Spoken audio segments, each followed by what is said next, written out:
Takarazuka Review fan podcast, where fans from around the world get together to talk about Takarazuka. Today it's just two of us, Jen in New York. And Carly in New York. And we're going to go a little low-key, but we're also going to try and catch up on a lot of things because it's been a while since we've had a real episode. We've been doing a lot of specials, but yeah. So luckily the two of us could get together. We're in the same time zone. That helps. Yep. So we thought we would start out with some happy things because we haven't done that in a very long time. That's true. Did you want to go first, Carly? Sure, I will go first. My happy thing is I just got back from Japan where I went on vacation, which was fantastic. I go to Japan a lot, but I usually work the entire time I'm there in the middle of the night, so it's very stressful. But this time I took a vacation a vacation in Japan for the first time in 5 years. So I got to enjoy myself a little bit more. And I went to see Hustlemates, which was Kazuki Sora's first lead. And that made me very, very happy. She was wonderful. It was a good show. There was some special stuff in that show, but maybe we'll actually talk about it a little bit later. So I won't go into too much detail, but I was very, very happy that I got to see her first lead. Isn't that cool? I mean, I think you posted a little bit about this in your blog, but just that watching them grow up. She was the first one who because at the beginning of my Takarazuka fandom, before I made it to Japan for the first time, obviously I'm just watching DVDs and stuff. And when you're watching DVDs and stuff, you're at the mercy of the cameraman's angle choices. And the people who you see are mostly top stars, Nibante, the big upperclassmen. So, of course, everybody who I fell in love with first were major stars, most of whom had even, already retired. Sora was the first one who I fell in love with when she was little and who I got to really, watch grow up to her first lead, and that was really, really cool. It is such a cool thing. Yeah. I can't wait to hear about all these shows. So my happy thing is actually looking forward into the future a little bit, but I bought my ticket to go and see the show for the Takarazuka OGs who are coming over to America to play in Vancouver and Montreal next to Canada. month. Yes. Oh, did I say America? You said America. I meant North America. To Canada. Sorry, Canadians. See, this is horrible because I'm actually Canadian, so American normalizing things is terrible. But anyway, where was I? Oh yeah, so I bought my ticket because I was kind of can I go? Can I not go? Can I afford the time off? And I was like, you know what? They're less than 500 miles away. I've got to go. So yeah, I'm going too. It's going to be hopefully a lot of fun. Yeah. So hopefully I'll see some people there. If you find us, come say hello. Yeah, if you're in the Montreal area especially, please come to the show. Yeah, there's a lot of tickets left, I've heard. So come. Awesome. All right, so you were in Japan for a long time. Yeah, I went. This past trip was a short vacation, but I was also in Japan for all of May and June. So I got to see the last 5 Grand Theater shows in a row, and a couple small theaters. So we thought maybe we'd do a review of 2018 so far in terms of Takarazuka, since we haven't done too many episodes this year. I think our last show related episode was January's West Side Story, so it's been a while. We had some technical difficulties that ate another episode that would have been a little more really recent, cool. But unfortunately that is not available. But we've got some cool episodes coming up. Yes. I don't want to give too much away, but did you want to say anything about it, Carly? Yeah, we have another interview episode coming up that you guys will be able to look forward to. I'll save the details for when it's actually posted, but it's a really, really good one. So I'm looking forward to getting it up. Yeah, so that'll be another video episode, so we're probably going to put that up on our YouTube feed, but we will also put a note in the blog so everybody knows when that comes up. So if you're only following us through some sort of podcaster, check the blog back too for that post for the link to the YouTube. Yes, definitely. Yeah. Cool. All right. So, should we go back and start from the earliest show, or do you want to start with like the show that blew you away the most? I think let's go chronologically. That'll help me stay mentally organized. So you said you saw all 5 troops. I'm excited to go through I this. saw all 5 troops. The first show that I saw in my spring trip during Golden Week was Company and Batty, which was fantastic. I have heard some good things. Have you watched either of them yet? I have not. See, this is going to be a great episode for me because I am so out of it. I have not seen any shows from this year yet. I don't know if there's like Blu-ray You can players spoil in me, hostels, that's but if there, I kind of feel like I need to bring this Blu-ray to Montreal so you can watch it. Especially as a Tsukigumi fan. Yeah. I've seen some pictures because people have been scanning them, yeah. like the pictures from the program. The costumes look very interesting. The whole thing was fantastic. Batty. Yeah. So, starting with Company, I also loved Company. I read it's a novel. It's based on a relatively recent Japanese novel, and I read it and I loved it. So I was looking forward to Company quite a lot. And it wasn't, like a timeless work of art or anything like that, but it was a very cute, very enjoyable show, and they so rarely do a musical set in modern Japan that Right. I thought it was really, really interesting.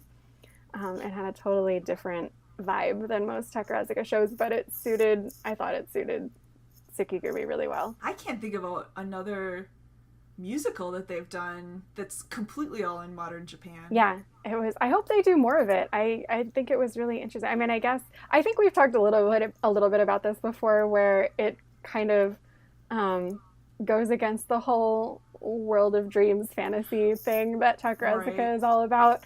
But it was still so good. Like, I don't know, having my boss be Tamakichi in a 3-piece suit is still a fantasy. It was really cute. It was really, really cute. So can I ask, because the title's in katakana, right? Company. Yes. So is the company referring to the ballet company or Yes. to like his company that he works for? It's referring to the ballet company. Okay. Cool. I've just always been curious about that. But... Yes. Yeah, they talk about, it's like a point that they talk about how, like, in ballet, that's what it's called. It's a company. So okay. Nice. They spell it out for us. That's what they took it from. But yeah, so that was really, really different and really enjoyable, and I think pretty easy to follow. So I highly recommend that. And then I don't know a foreign fan that didn't absolutely love Batty. I think it was pretty divisive among the Japanese fans. I think really? Yeah, I heard a lot of people really did not enjoy it because it's really not it's not very Takarazuka like, I guess. It was maybe a little too much for the traditionalists, but I thought it was brilliant because, well, A, it was real funny. B, it did such a good job of following the classic review structure despite having a plot. Like, the story flowed through the whole thing, but each individual scene was also really strong in itself, and it had all the classic elements, but it also kind of put a little spin on all of the classic elements too. So I really like that. See, that sounds like fun, like creative, self-aware. Yeah, it was really irony. fun. Yeah. It was like just enough of a spin on all of these things. Like, the Rockette was my favorite. It's like my favorite of all time now. It's so good. And it's just really like, it's aggressive and angry, and it like everyone in it is so strong, and Chappie's in the center, and it's so good. I don't know how much to go into talking about each of these shows, See, but now so the Rockettes are interesting because I feel like they're so much more enjoyable when you're really in the theater. Yeah, like that's when you're true. really in the theater, seeing the whole thing at once is like really gives a strong impression. Plus, you can like use your opera glasses and like check the faces, watch the girls you like. On DVDs, I tend to like just skip forward and not even watch them. Yeah, the baddie one is awesome. It's real difficult to choose a favorite scene in that show, but the Rocket might actually be my favorite scene. It's so good. Who was the director for Baddie? It Uedo Kumiko. It was her first. Was this her first? Yes, it was her first review, and I sure hope they let her do some more. Really She's one of the younger playwrights and directors, isn't she? Yeah, she is. Which is cool. I feel like, I mean, there used to only be one, and now there's how many female directors? I don't know the number off the top of my head, because some of them are, there are several. Some of them don't do as much as they used to, so I don't really know like who's, I'll think someone's not active and then they'll show up out of nowhere. So it's hard to tell.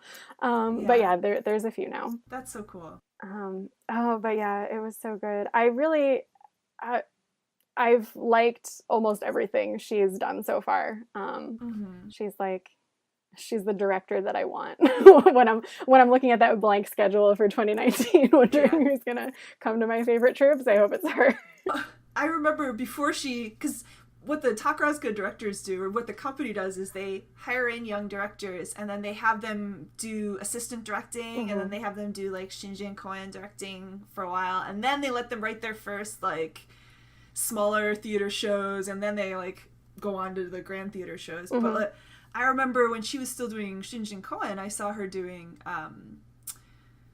Der Zigeunerbaron, and it was so different from the main theater production. Oh, really? And I was like, this is wild. I don't know who this director is, but I love her, and I can't wait to see what she does. So, yeah, I'm glad she's going places. It's cool. Yeah, I really hope they let her stay on the review thing, and that the 50% of the Japanese fan population that was not into Baddie is I don't think they were the younger half, so hopefully they're gonna stay future minded. yeah Cool. So what was the next thing that you saw? One more thing about Baddie. Oh yeah, I had one of my like now special Takarazuka experiences in my fan life is I got to see an Afro Chuzume. Yes. And one thing I regret about it is that like the first time I saw Baddie, it was so crazy that I didn't think it was weird. Like I thought that was the Chuzume. Like I didn't think there was anything special about that, and I didn't realize that it was different until I overheard people talking about it at the end of the show. And then I got really confused. And then I remembered like, oh yeah, Tsukigumi does that thing with the afro sometimes. And then, yeah, the next time I saw it, that scene was totally different. Yeah. I wish I had done it in reverse so I'd known at the time and I could burn it into my brain a little more, but I feel blessed that I got to see it. I guess because I have not until recently, when for whatever reason my interest in Tsukigumi has absolutely exploded. I just haven't seen them live much at all. So I didn't know. I didn't really know this was a thing. And then talking to other Tsukigumi fans, I guess they do it almost every review, and it's usually a kashikiri. Did you tell me it was usually a kashikiri?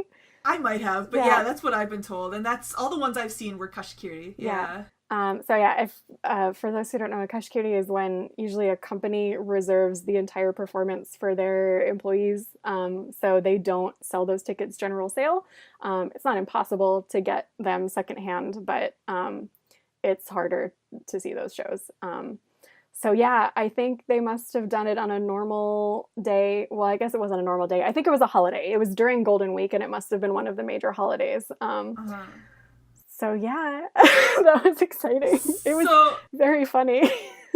Just to bring this together for people who are like, okay, what are they so excited about? Like, they wear these crazy afro wigs, which are basically like clown wigs, but they're black. But they like decorate them sometimes. Yeah. And usually like the top star and top Musumeyaku have like crazy things in them, and they just like appear on stage in them like there's nothing crazy about it at all. Yep.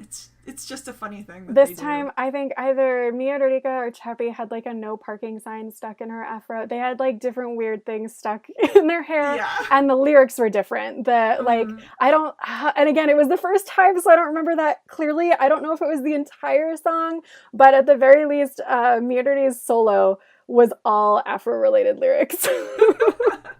I think one of the best ones I saw, I can't remember what show it was, but it was Aono Yuki had a pink afro, but it wasn't just one. It was like a snowman, like it was balls on top of balls, and it got smaller as it went up, and I think there were like at least 5 of them. That's amazing. And it was during like this solo song she was doing on the Silver Bridge, and it was hilarious. So they put it at like a different point in the show every time. Yeah. Sometimes they do different things. Like usually it's around the Chizume, like the middle big number that they always have in the reviews where everybody comes on stage. But yeah, it's fun. Yeah.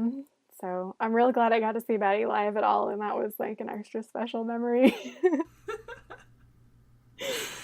Well, I could talk about Tsukigumi forever, but I feel like we should probably move on. I have more Tsukigumi to talk about later. I saw Singing in the Rain also, but excellent. Yeah, we'll save that. Okay, so the next Grand Theater show I saw actually probably like chronologically for me it was Hoshigumi, but the next one in like the order was Soragumi, so I'll go with Soragumi. I saw Red River and Citrus Breeze, and that's the episode we had an entire one about that got eaten by our microphones. We're so sorry. This was another one based on not a novel but a comic. Yes, time, a right? comic. I also read the comic ahead of time. Look at you. Oh my god, I would have given up on that comic if not for the fact that I was called to jury duty and I needed to entertain myself somehow. So you didn't like the comic? No, I did not like the comic. Thanks to jury duty, I finished all like 90 chapters of the comic. It's a very long comic, and it's like very tropey and very like. There's a lot of non-consensual sexual activity. You know, it's like the old shoujo manga tropes that, are not so comfortable sometimes.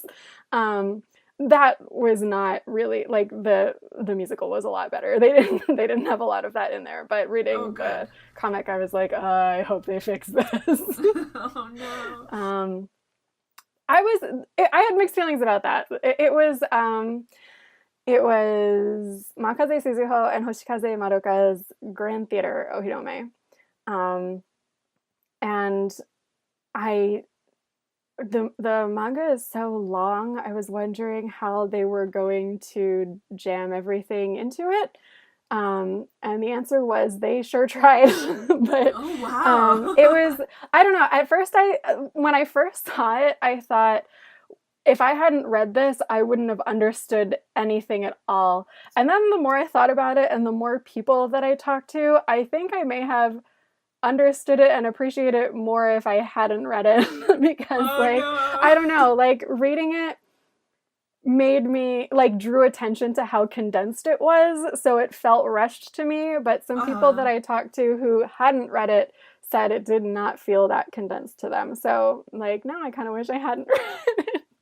But that's kind of like their specialty in Takarazuka. I mean, like Better Bara, The Rose of Versailles is a long series too, I think, originally. And they just kind of they take the most well known vignettes and moments and kind of turn it into a show. But the nice thing about it is there are a lot of like very distinctive main characters, and Soragumi right now, I don't know when they're gonna let some of the pressure out, but they are absolutely packed with people on the Star Trek and upperclassmen who still get great roles. Like, that's a crowded troupe. Plus, it was Seijo Kaito's Taidan show, so she was in there, and she came in from Senka, so she's not normally in Soragumi, and it did give them an opportunity to really give everybody a major role, which was pretty impressive considering the number of people. Kind of a weird side effect of that was some of the more main characters, I feel like, had less stage time than some of the minor characters. Like, not that the minor characters had a ton of lines or anything, but I feel like there were some like lower ranked people who ended up doing stuff on stage a lot more than some of the higher ranked people. Like their storylines are so separate that they're happening on stage at different times, so there just aren't that many scenes where everyone's on stage together. And I feel like overall, some of the upperclassmen didn't have a tremendous amount of stage time, or not the amount that you would expect for where they are. But it was visually very nice. I don't know. It wasn't my favorite show. I didn't hate it, but there's a lot going on. Yeah. How was the chemistry between our new top stars? Okay, it was for like a story based on manga, it was perfect. it was I don't know how to describe this. It's hard to tell how their chemistry will be going forward, but if you're into that like height difference trope, oh boy.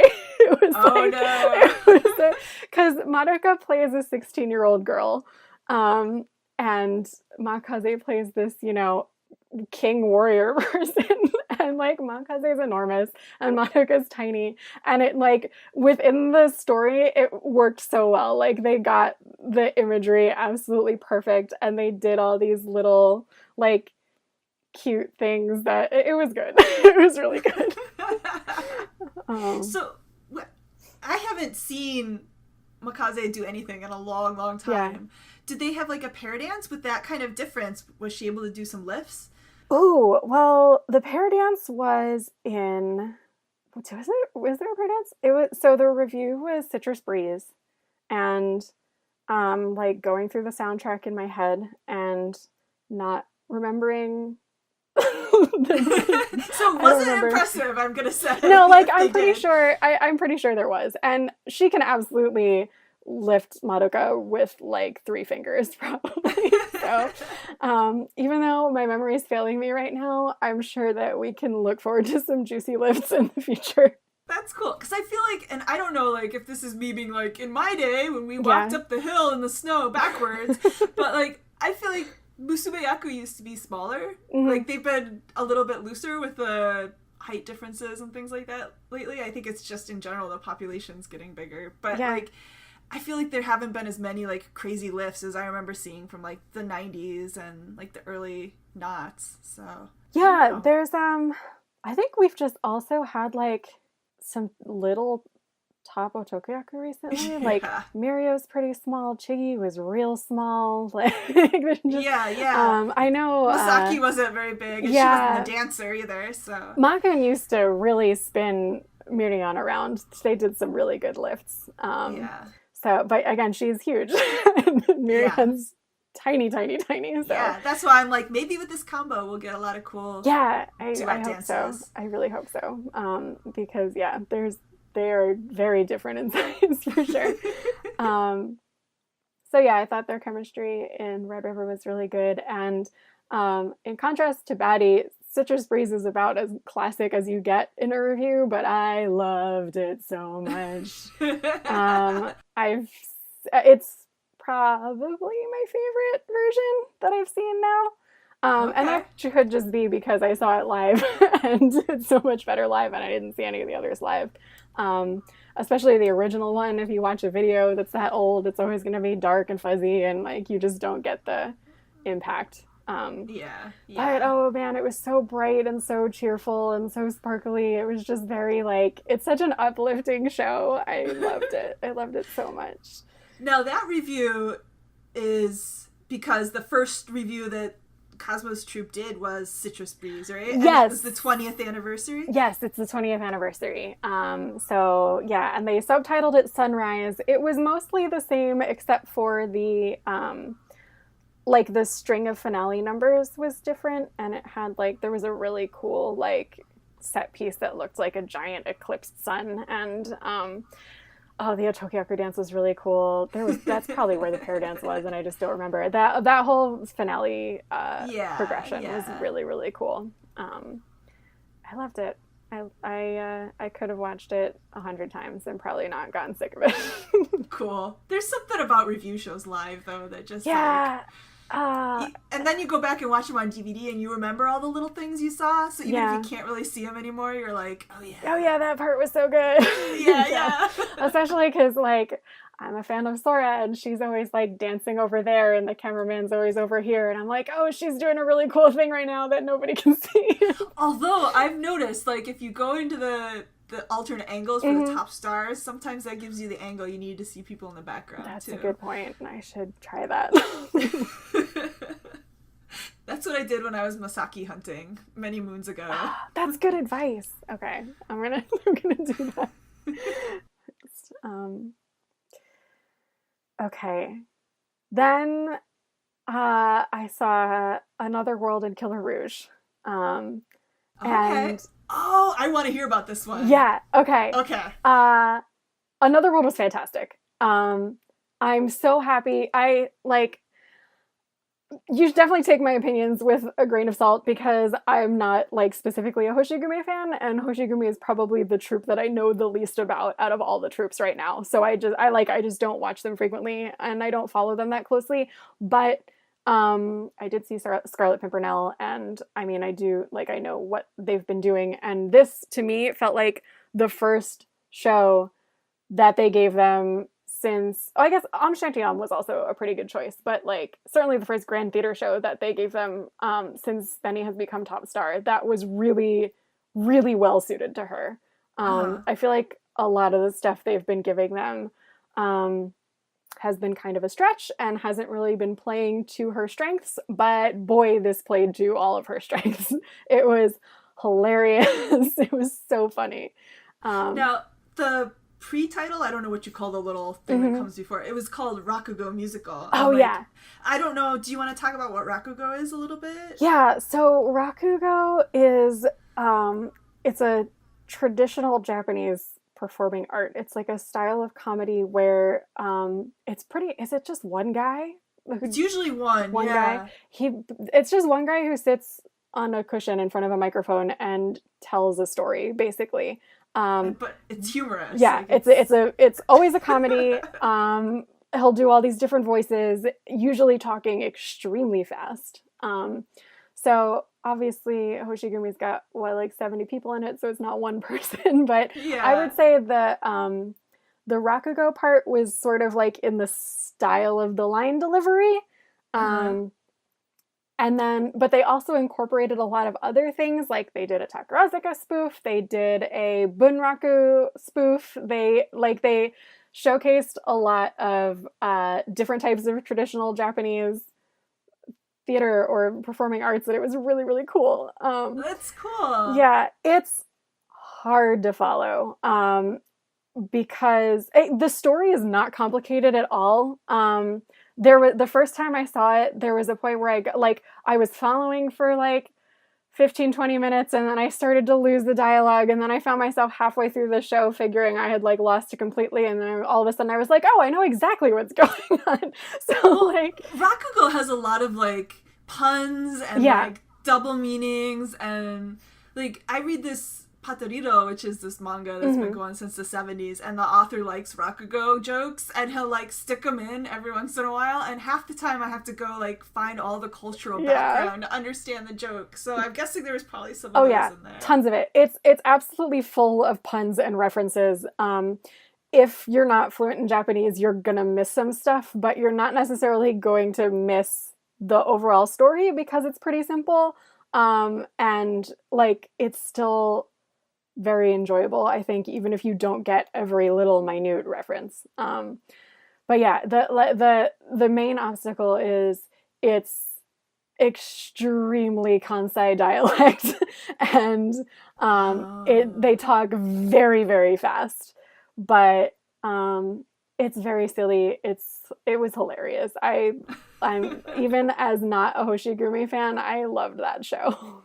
I can't wait to see that one. I think, like, there's not very many shows nowadays, I'll admit. Like, most of the people I follow have retired, and I haven't, like, been caught by anyone else yet. Yeah. But every once in a while their show comes along and I'm like, ooh, I really want to see that one. Yeah, it was interesting. It was interesting, and it was so like perfectly crafted for this Hoshigumi. It was great. I highly recommend it. It's so interesting because like they do a lot of this stuff, but they usually do it in smaller shows, Mm-hmm. like especially like Bow Hall shows Yeah. where they do these. I can't think of one, at least in the last 20 years, that they've done on a Grand Theater stage. Maybe Yeah, I'm I forgetting can't something. either.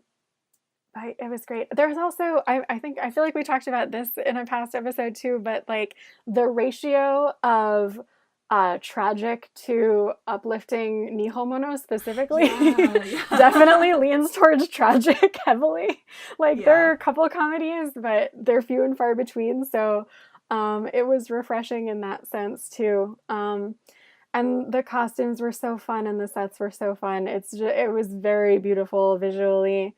Um, and yeah, it's basically just like the story is so simple. It's like all these people die and they meet in the underworld, and Benny and Irie fall in love in the underworld, and then they try and figure out how to stay together for all eternity, and then they can't, and then they're running away, and it's like a lot of and then they get together in the end. It's just a lot of like silly slapstick stuff. Also, it's Yeah. yeah, the story is simple, just the references and stuff are complicated.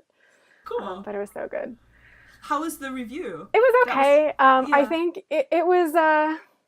This is the review that they're taking to Taiwan. Right. And I kind of, I'm guessing they made it for Taiwan and then also did it in the Grand Theater versus like usually when they take stuff to like tour the country or to a smaller theater, they just take the Grand Theater show and then reuse it and size it down.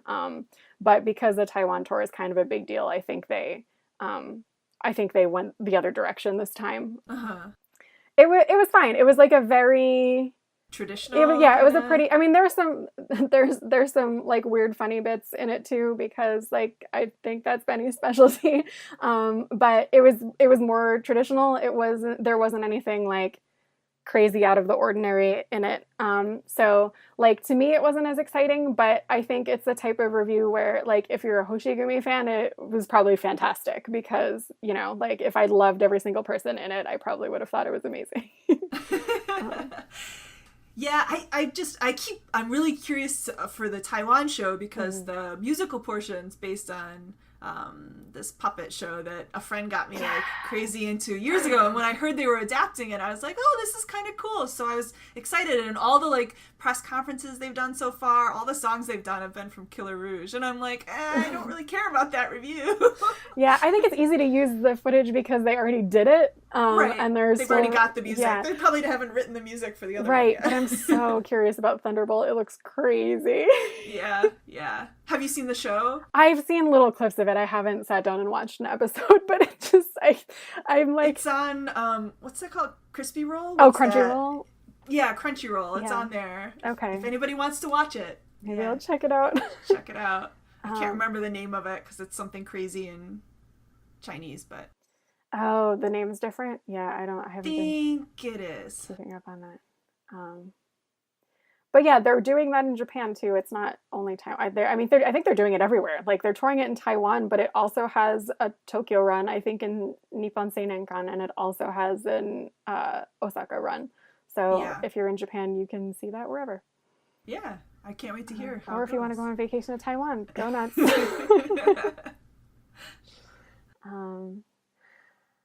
Okay. Yukigumi. Okay. So, I was real mad when they announced Gai Senmon starring Todoroki. Oh! It shut me right up. It was so good. I absolutely loved it. I can't, like, the only complaint that I have about it is, like, I mean, I know, like, with age, your voice deteriorates and you have to lower your expectations to a degree, but I think double Grand Theater run is a kind of a stretch for Tom's voice nowadays.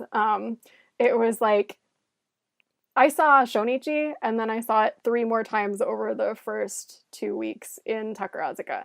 And it's still running in Tokyo. I don't think it's closing until next week or the week after.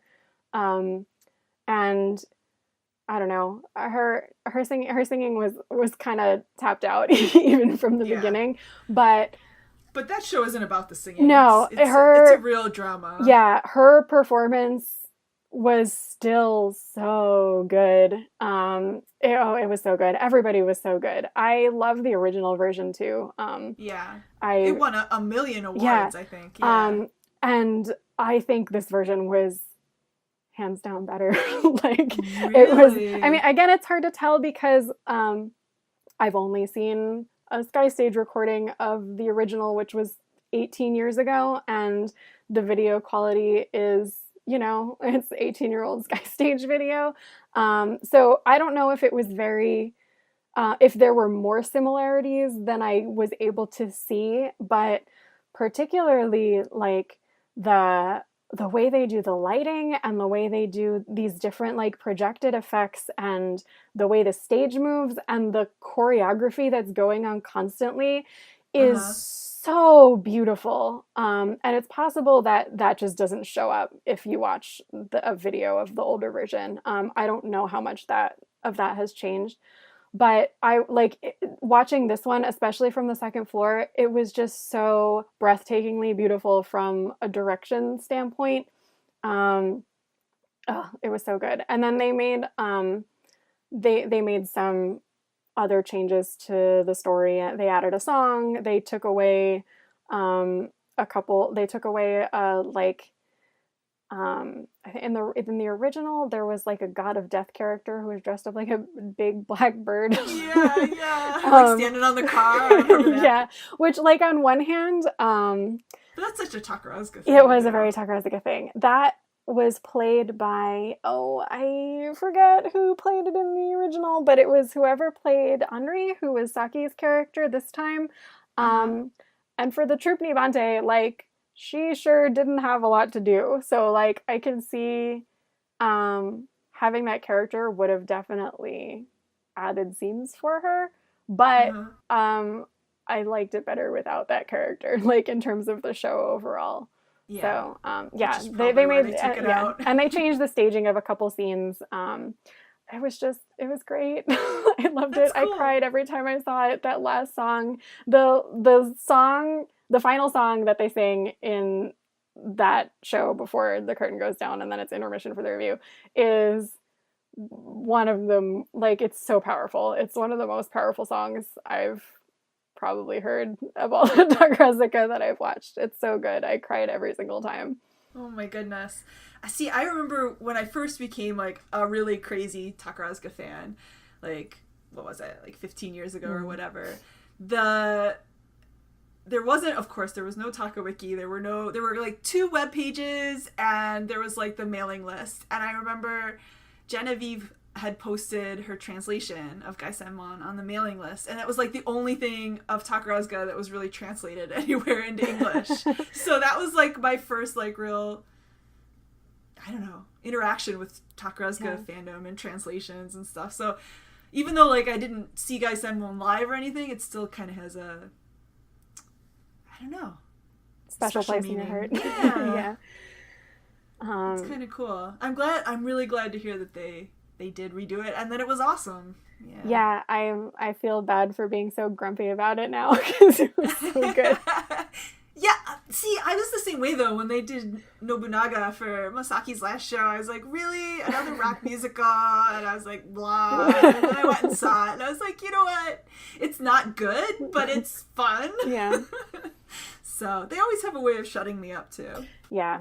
So yeah, no regrets about Gaisenmon whatsoever. I like, especially for anybody who's like really like a technical theater person, not just like a, Takarazuka fan, but if you're into theater in general, it's just staged so beautifully. Like, even if you don't care about Yukigumi at all, it's such a beautiful show. And again, I don't know how much of this is going to show up on video, but if we magically get this show edited before it closes, please go to Tokyo and see it.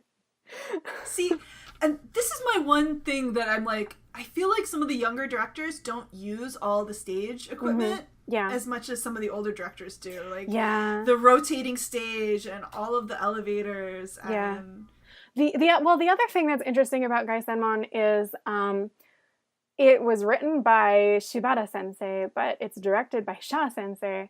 And I think... Oh, God, that's probably why the choreography was amazing. Yeah, well, first of all, Sha sensei is amazing. I love her. Yeah, it was beautiful. I wish she would do more. But I guess, like, she's really primarily a choreographer. And when she does direction, she usually directs restages of other people's musicals because she doesn't write herself. And I'm sure for like financial reasons or whatever, it's a lot more efficient for most of the Takarazuka directors write and direct their own shows.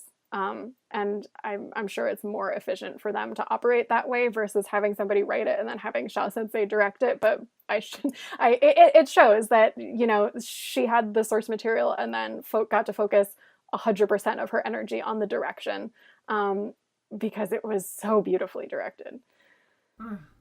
Now I'm super excited. Yeah, I'm like sweating. I'm like waiting for the DVD because like I just knowing how beautiful it was. I hope they show even a fraction of it, and then it doesn't, because like the stage is still, it's pretty dark. The set's pretty dark, and I know like that tends to fade to black on DVD a lot when the set isn't super bright. So I hope you can see some of the really beautiful stuff. Well, we'll all look forward to it. Yeah. Yeah. Gato Benito, I'm not prepared to like say that was a good show, but I also loved it.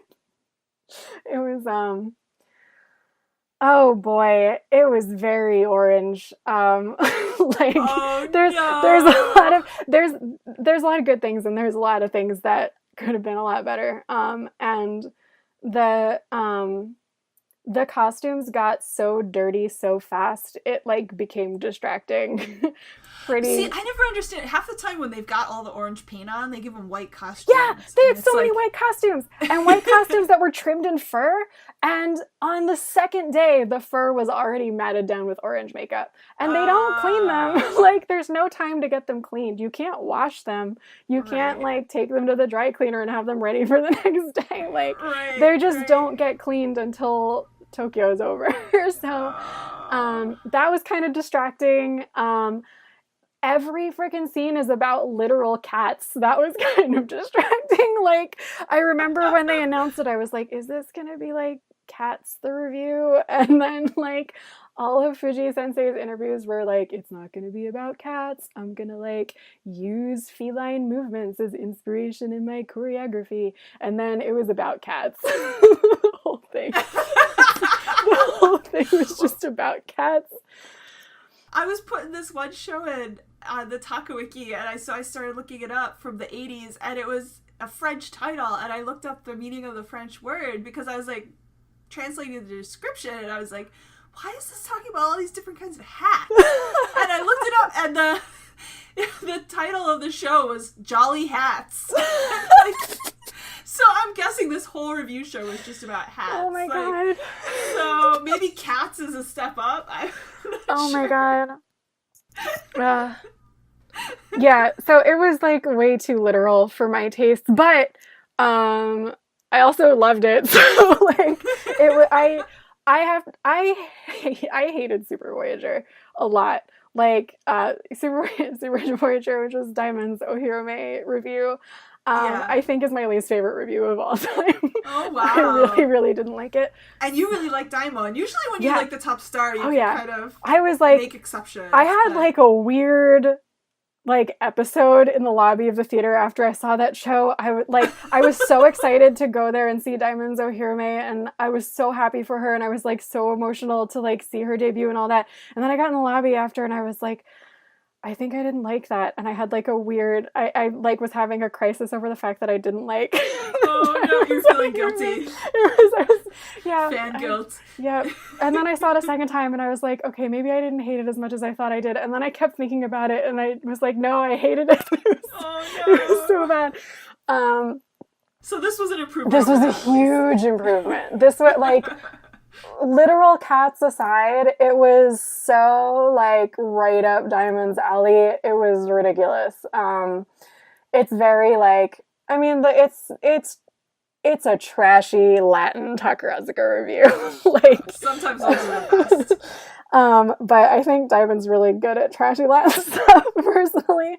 There was an Argentine tango scene that was choreographed by Anji Sensei that melted my face off. It was it was good. I really liked it. I like I was like I was saying, like I thought Killer Rouge was really average, but I feel like if you are a Hoshigumi fan, it was probably amazing.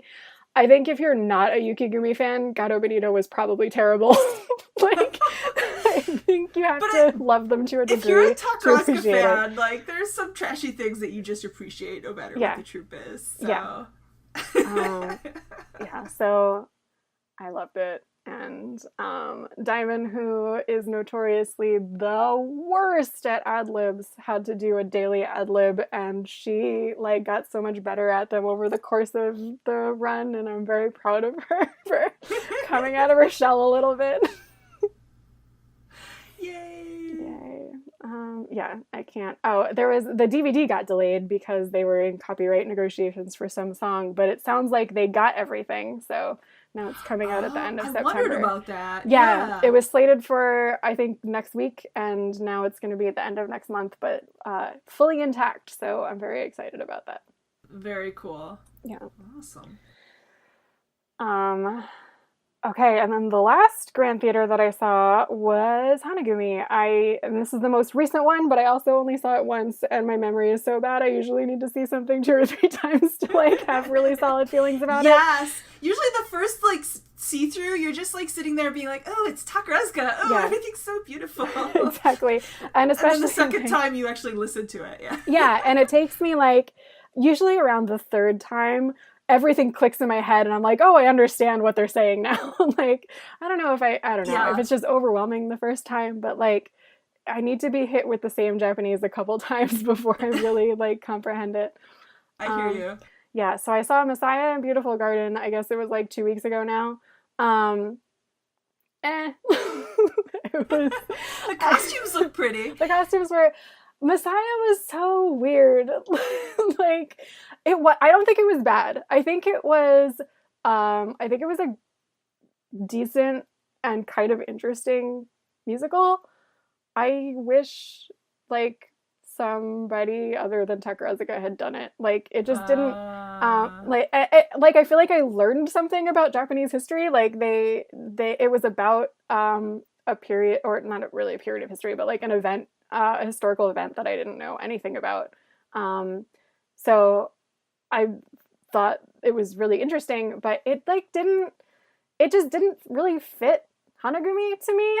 And I'm not like as knowledgeable about Hanagumi as some of the other troops also, but I mean, I have watched quite a bit of Hanagumi recently for whatever reason, and it didn't feel like anybody had a role that really fit them well. I don't know. I kind of get that vibe from Harada Sensei, though, that he like wants to write these arty plays and like it's more about like the play than the characters, if that makes sense. Right. Because usually Takarazuka is like written for the actresses, which is unusual, but every once in a while, it's not quite right. Yeah. And it wasn't bad. They did a great job with it. There was a great song in the middle. But it's just like, I feel like nobody really got a character that was written for them. See, now I wonder if Murio requested it. Because I think sometimes the top stars can like call dibs on shows. It's possible. I think she did a great job. Like she looked real cool. of everybody, I think she got like, it made her look good. Yeah, and that's like, what's important. Not that like, none of the stuff that I'm saying is a knock on Hanagumi at all. I think they did an amazing job with it. I just don't think it was really like made for them as well as it could have been. Well, see, anytime Takarazuka does something with religion, I'm always kind of like, ugh. Yeah. It's not just in my brain. Those two, like World of Dreams and like religion, just don't seem to go together. Yeah, but maybe that's it. Maybe it was a little too real or something. I don't know. But yeah, it it didn't like make me feel happy watching it. No, probably not. Everybody dies in the end, right? Yeah, Like it was usual. it was not a happy show, and it wasn't like, but it wasn't even like for example, Hoshia Hijoyo is certainly not a happy show. It is one of my favorite shows because everybody gave such like heartbreaking performances. This is not a happy show, but I also don't think anybody like gave a heartbreak. Like I was not made to like care about the characters enough that I was sad when they all died. Like other than Sena Ayase, like it always heartbreaking actress. Like but again, I don't think that her character was well written for her at all, but she still kind of like took it over the edge despite that. Now I've got to ask, like, was her character a real character, or did they add her to give it... Actually, was there a romance in this show at all? Kind of.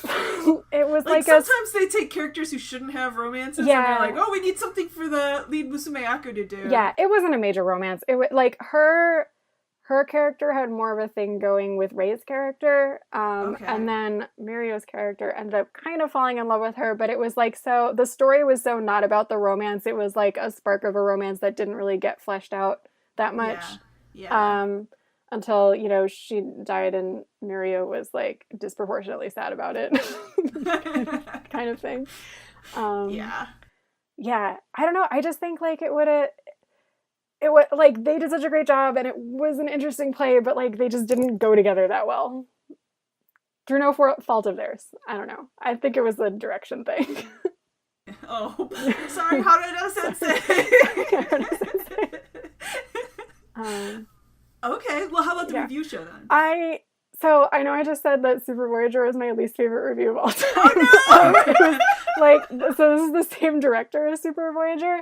So I like that plus like Hanagumi's not one of the troops that I watch more regularly. I had really low expectations and it was way better than my expectations. Oh. I still thought it was kind of messy and there were some scenes that didn't fit and there were some scenes that I didn't like, but there were some scenes I liked a lot, and like the prologue and the finale especially were like really beautiful and they like fit together and they had like a really cohesive theme, and it was good. I think it was good. Now this was Noguchi Sensei? Yes, it's Noguchi Sensei, who's And also very young. Yeah. He hasn't done very much, has he? He has not done very much. He's done 3 reviews and that's it. He did The Entertainer, he did Super Voyager, and now he did Beautiful Garden.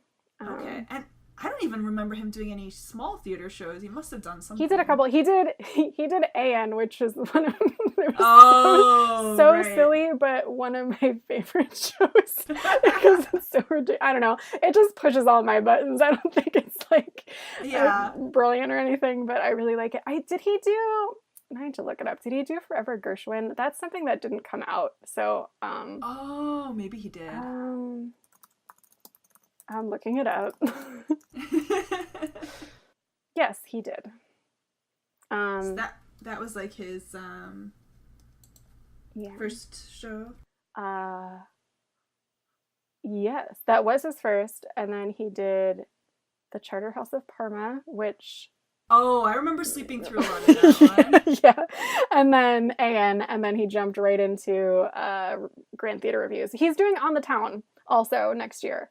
So that'll be interesting. I think he's like a real Broadway fanboy, so maybe he's going to be real happy about that. But that's interesting that he's just been doing review shows. Yeah. Because not every director does that. So maybe he likes the review aspect, even though you're not too... I thought The Entertainer was okay. And especially, like, it was really, really, really well suited to Michan. And no, Super Voyager just didn't do it for me. Well, he's still young. He's got time. We'll wait. Yeah. But no, Beautiful Garden was decent. And especially if you're a Mighty fan, I think this is the most Mighty has ever been in anything. Like, he must really like Mighty. Yeah, she got a lot of time and was fantastic through the whole thing. Cool. Yeah. Okay, so that's every troupe and all their recent Grand Theaters. And then, In less than an hour. I'm impressed. I saw a few small theaters also. Yes, let's do that. Yeah. Yeah. Well, speaking of Mighty, I think the first one that I saw was Herbow Hall, Senor Cruzeiro. Ooh, which had a very like sexy looking Latin poster. Yeah, that was a weird show. It was that I was like, I think like she tried so hard to save it, and she was honestly like fantastic in it. But that was a very strange show. Oh no! So what was so weird about it? It had like I initially thought it was gonna be like a 2-act sort of review situation, but Act 1, it had a very loose plot. It was like a plot, but with a bunch of filler dance scenes. I wish they had just like made it a dance thing. Like the plot was unnecessary, and it was a downer, but it like didn't need to be a downer. It was okay. Let me see if I remember what this weird show was about. Senor Cruzeiro was the name of like a boy band. Mighty was the lead of this boy band, and there were like 4 other people in the boy band, and the only plot is Mighty had some kind of like heart condition. Of course. She was keeping from her bandmates, and then kept like passing out on stage, and they were like, he's just doing that for attention. And then finally, like, the doctor was like, you can't perform anymore. And so he quits the boy band, and the boy band goes on to like make a #1 single without their lead singer anyway. And then, of course. And then in the end, he dies, and that's the whole story. Like, there's filler dance scenes in the middle, and there's a flashback of like, I guess when Mighty's character like left his small town in Brazil and his sweetheart to like fulfill his dream of becoming a star. And like, but that's it. That's the whole story. And I like, it just seems like they went out of their way to give it a plot, and I wish they hadn't. I wish they'd just like made these dance scenes, because they were good, I guess. I don't know. The story was weird and unnecessary. And then the second half was just a review, and that was fine. See, I'm looking back at Inaba Daiichi's like shows, because I was like, oh, that's another young director, and then I'm like, actually no, he's been there a while. I don't know if he was just like real busy when he was writing that or what, but he hasn't really done like a musical in a while. He has been doing a lot of reviews, and like the stuff he did when he was younger, like in 2007 he did Hallelujah Go-Go, which was another kind of like singer based Bauhaus show. Apartment Cinema was pretty good, but I was a little sad because I think that was like a courtesy lead for Mighty. Like, I don't know if she's really going to get another. I mean, I guess I don't really know what's going to happen with Hanagumi going forward. But maybe it's possible that she'd get like a non-Bao small theater lead. But if she doesn't, it'll be pretty sad that that's her only one, because I think she can do so much more than she was able to do with that weird show. She was still great in it. She like was running at 200% the whole time, and like her dancing is incredible. But it was just a weird story. She is. She's Ken 10, right? Yeah. So at this point, did she have a Shinko lead? Oh, she did have a Shinko lead. Yeah, she had a Shinko lead. And yeah, it's like, I still think there's going to be some transfers coming, but like the way the lineup is right now, if like some of the upperclassmen also leave when Mirio retires, like she's on track to be like pretty up there. But I guess it just depends on if they're gonna like keep pushing her or move somebody else in. I don't know. Or she might be like, I feel like there's the ladder stars, the ones who are like going up to top star, and then there are the stars who are kind of going horizontally. Yeah. But those are the ones who are kind of like the bedrock of the troupe. Yeah. They're not like these young upstarts. They've got the experience, and they get sometimes they get the cooler roles. Yeah. Oh yeah, definitely. Yeah. It would be cool if at some point in her career she has the opportunity to do another lead as something else. Yeah. Okay, I saw that. I saw Singing in the Rain, which was adorable. Oh, man. I love the Takarazuka version. Like, I haven't seen this one, but I saw Aran K's version. Yeah. And, like, I remember being super impressed because, like, usually I don't show Takarazuka stuff to non-Takarazuka fans, but it was so good. I, like, showed it to somebody I knew who loved the movie, and they were like, oh my gosh, this is really good. I have a question for you. I Okay. think I've seen both of the other Takarazuka versions, but it's been so long. Did they use real rain in them? Yes. They did? Okay. Yes. Because that was... Well, not real rain, but the water coming down. Yeah. They used the real water, and Tamakichi got soaking wet, and I was like just sitting there with my mouth open, like, oh my god. Like, she starts dancing like in front of it, and I'm like, okay, she's just gonna dance in front of it. And then she like stuck her umbrella in it, and I was like, okay, she's just gonna stick her umbrella in it. And by the end of it, she was like standing under it. She took her hat off and filled it with water and put it back on her head. Like, it was crazy. Anybody who's seen the movie but hasn't seen the Takarazuka version, it's like almost exact. Yeah, like, it really line is. for line, scene for scene. Like, it's pretty amazing. The other thing that was so great about that was they were doing 3 shows at that time. They had Singing in the Rain, they had Last Party, which was Tsukishiro Kanato's lead, which I unfortunately did not get to see. I was kind of aiming to try, and then there was a big earthquake the day I was going to leave Kansai to go to Tokyo, and I did not make it to Tokyo on the day that I'd planned to make it to Tokyo, so I missed my chance. It's kind of a boring show. Yeah. I heard that she and Umino Mitsuki were absolutely fabulous this time.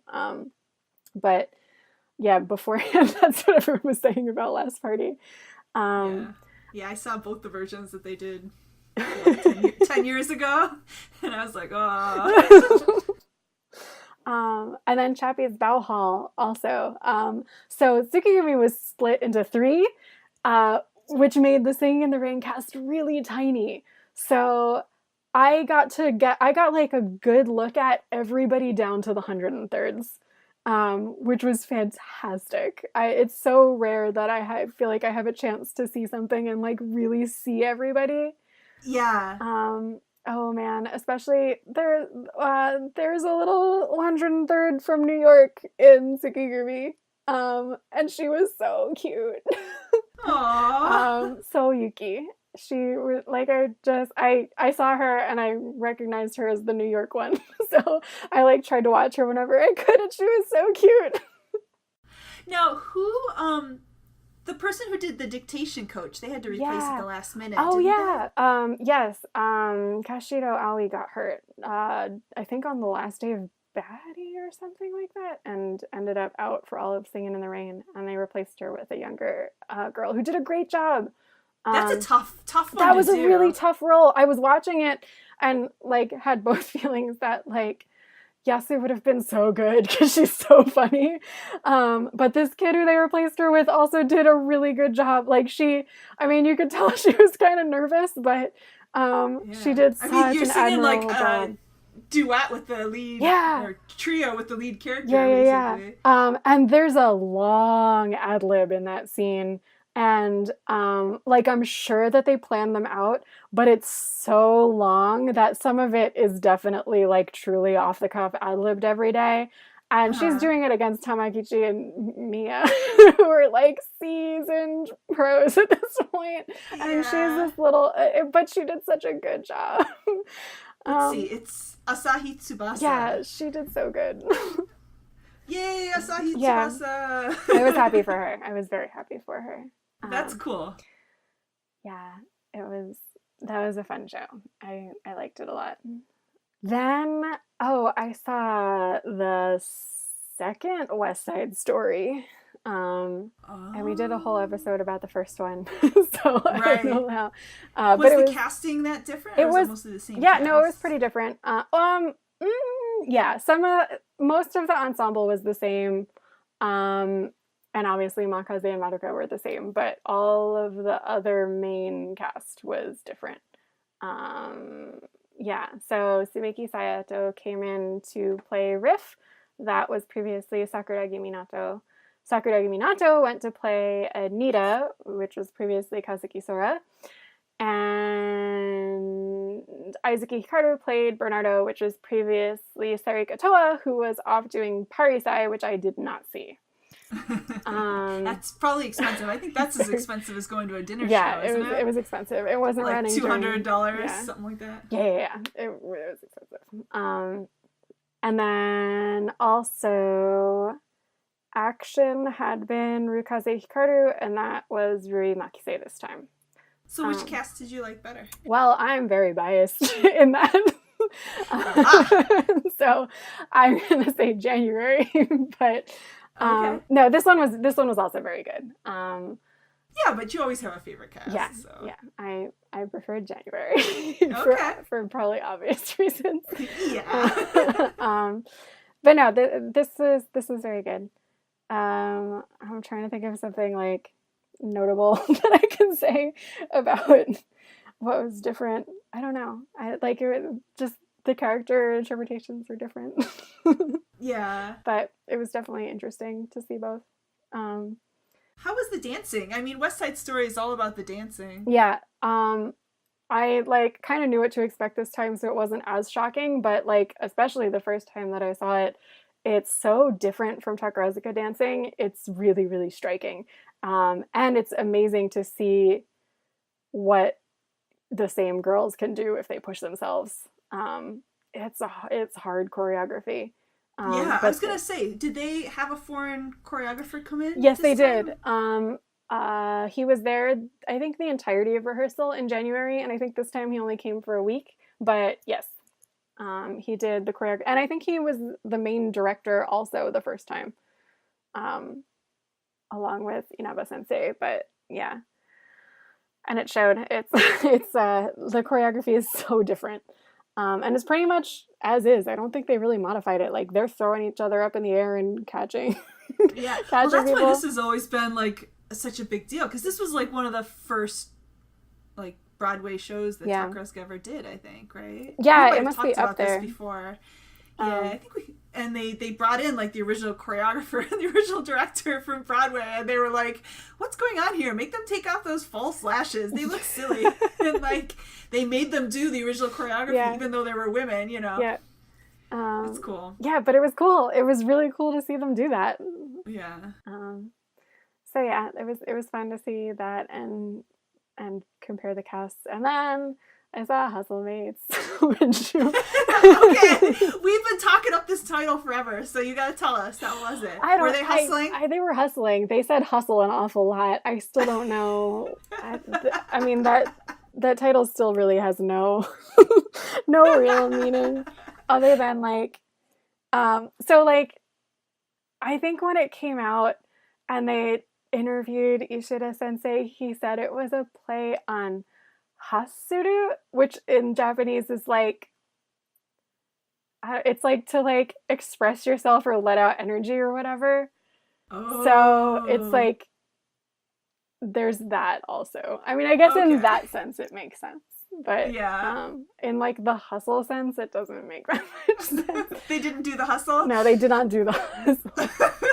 They did not do the hustle. They did sing Bohemian Rhapsody in English though.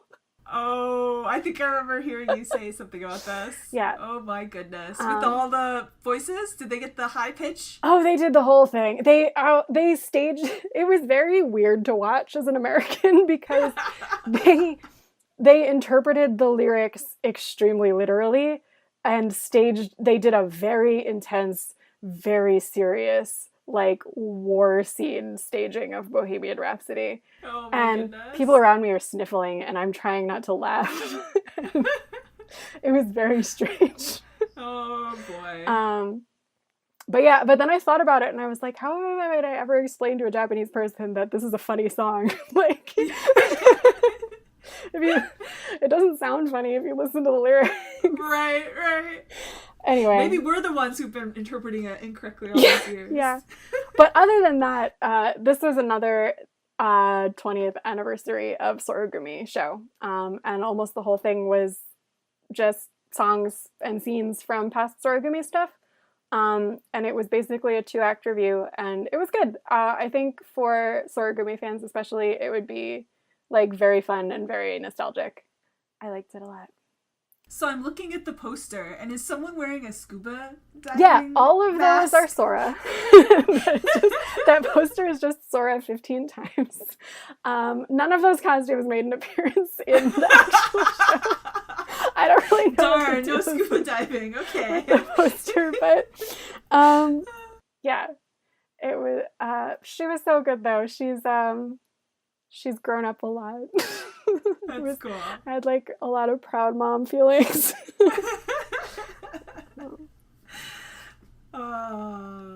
That one's probably not going to come out on DVD, but I'm sure somebody will snatch it off of Sky Stage. They were definitely filming the last 2 days, so I'm sure they're planning to air it, hopefully with all the songs intact.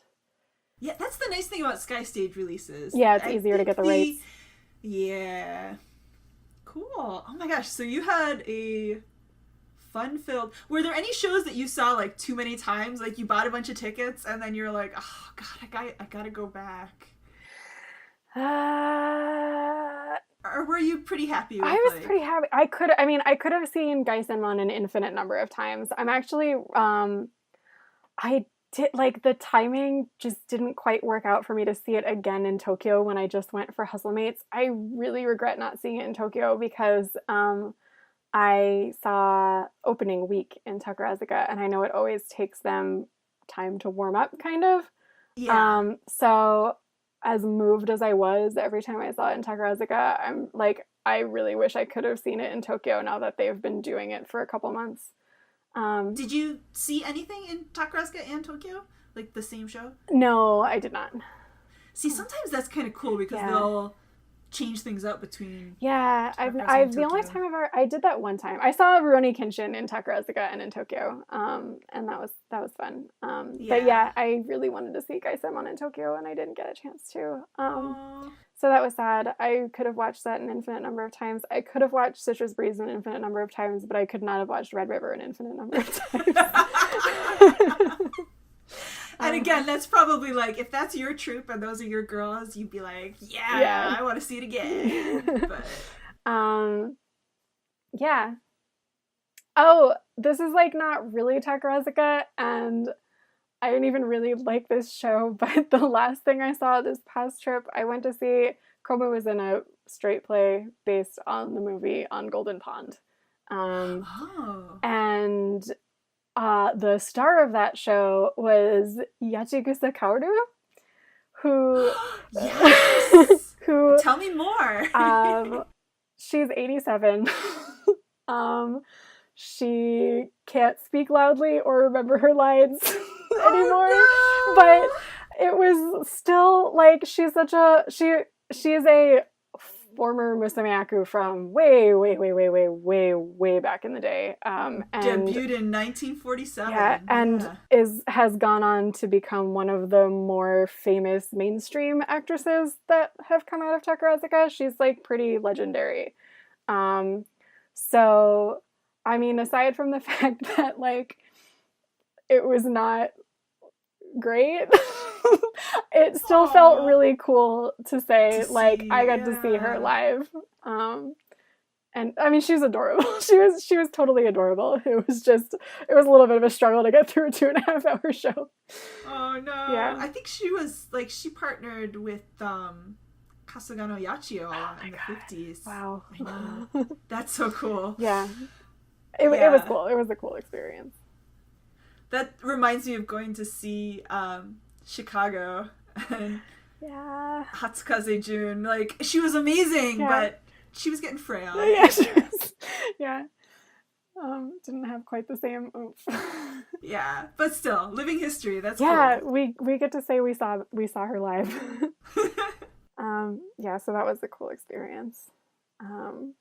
Did you do, this is off topic again, but I'm kind of curious, did you do any like sightseeing, or have you been to Japan enough times that you were like, oh man, yeah, I don't do a heck of a lot of sightseeing anymore, mostly because of my crazy work schedule, as much as I'd like to do sightseeing. But I did go see a really cool art exhibit in Tokyo. Cool. There's this group called Team Lab that is doing a lot of digital art installations around Tokyo now.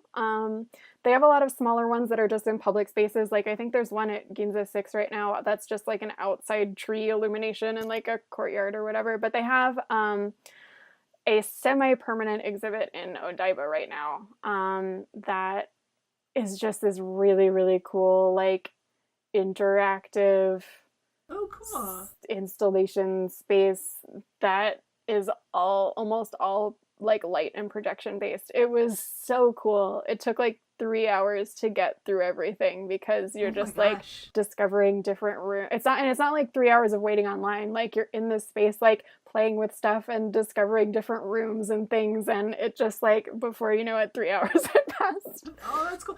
That's kind of a big thing right now, isn't Yeah. it, coming out of Japan? I feel like, isn't there some Japanese artist who's doing exhibits in DC or somewhere in the US? Yeah, Yayoi Kusama is like super.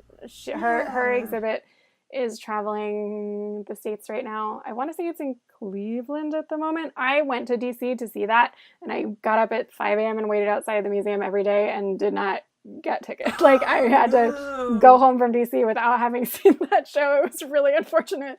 But yeah, some of the rooms in the Team Lab exhibit were similar in that like they'd had like mirrored spaces that made it look like things were going on forever, but overall it was pretty different. I mean, like there were definitely similarities, but pretty different.